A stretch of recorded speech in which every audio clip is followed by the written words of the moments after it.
மாதுளம்பழத்தை சாப்பிட்டுட்ட பிறகு அதோட தோலை தூக்கி போடாமல் நல்லா வாஷ் பண்ணிவிட்டு ட்ரை பண்ணிவிட்டு மிக்சியில் போட்டு ஃபைனாக அரைக்காதீங்க. கோஸ் பவுடரை அரைச்சி ஒரு சுத்தமான பாட்டிலில் ஸ்டோர் பண்ணி வச்சுக்கோங்க. இதை யூஸ் பண்ணி தான் இந்த வீடியோவில் நம்ம ஒரு சூப்பரான அதே நேரம் சிம்பிளான ஹெல்த்தியான ட்ரிங்க் ஒன்று செய்ய போகிறோம்.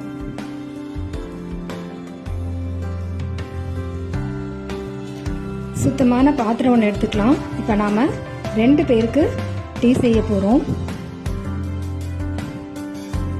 இதில் 2 டம்ளர் தண்ணியை ஊற்றிக்கலாம்.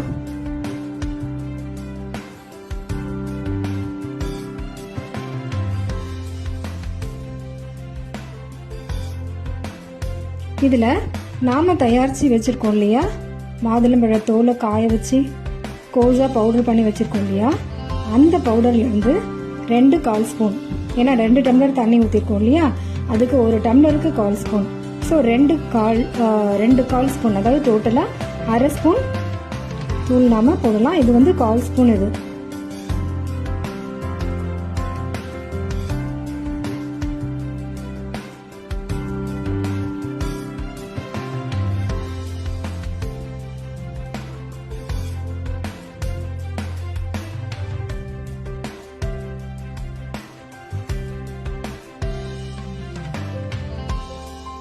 இப்போ நம்ம டீ தூள்ல இருந்து நம்ம 1/4 ஸ்பூன் போட்டோம் இல்லையா, அந்த 1/4 ஸ்பூன்லயே கால் நல்லா கவனிச்சுக்கோங்க. 1/4 ஸ்பூன்லயே கால் டீ தூள் நம்ம போடலாம். அப்போ 2 வாட்டி போடணும். அதை 2 டம்ளருக்கு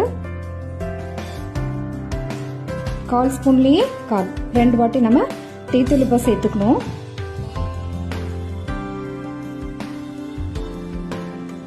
இப்போ நாட்டு சர்க்கரையில 1 டம்ளருக்கு 1/2 ஸ்பூன்னு சொல்லிட்டு நான் சேர்க்கிறேன். ஒரு டம்ளர் 2 டம்ளர் சேர்த்தோம் இல்லையா, ஸோ 1 டம்ளருக்கு 1/2 ஸ்பூன், அப்போ 2 1/2 ஸ்பூன் நான் சேர்க்கிறேன். டோட்டலாக 1 ஸ்பூன். இங்கே உங்களுக்கு எவ்வளோ டேஸ்ட் தேவைப்படுது, டேஸ்ட்டுக்கு தேவைப்படுற மாதிரி சர்க்கரையை நீங்கள் சேர்த்துக்கலாம். நாட்டு சர்க்கரையை சேர்த்துக்கலாம்.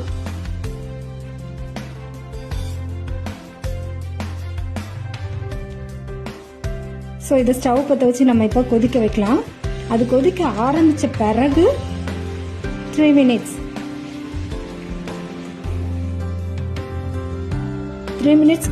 அது கொதிக்க ஆரம்பிச்ச பிறகு 3 மினிட்ஸ் நல்லா கொதிச்ச பிறகு ஸ்டவ் ஆஃப் பண்ணிட்டு அதை நம்ம வடிகட்டி எடுத்துக்கலாம்.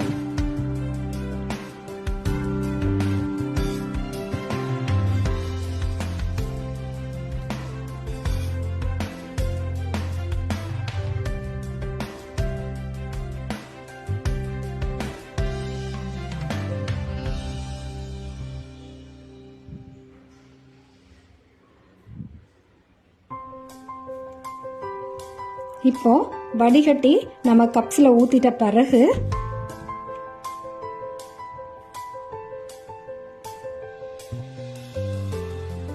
ஒரு கப்புக்கு 1 ஸ்பூன் அப்படின்னு சொல்லிட்டு நம்ம தேன் சேர்க்கலாம். நான் இந்த அளவு சேர்க்கிறேன்.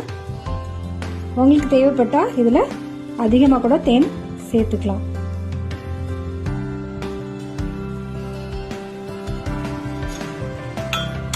அவ்வளோதான். இப்போ இந்த டீ ரெடி ஆயிடுச்சு. நம்ம மாதுளம்பழ தோலை யூஸ் பண்ணி நம்ம டீ தயாரிச்சுக்கொள்ள இந்த டீ இப்போ குடிக்க ரெடி ஆயிடுச்சு. டேஸ்டியான ஹெல்தியான புது விதமான மாதுளம்பழ தோல் டீ இப்போ ரெடி.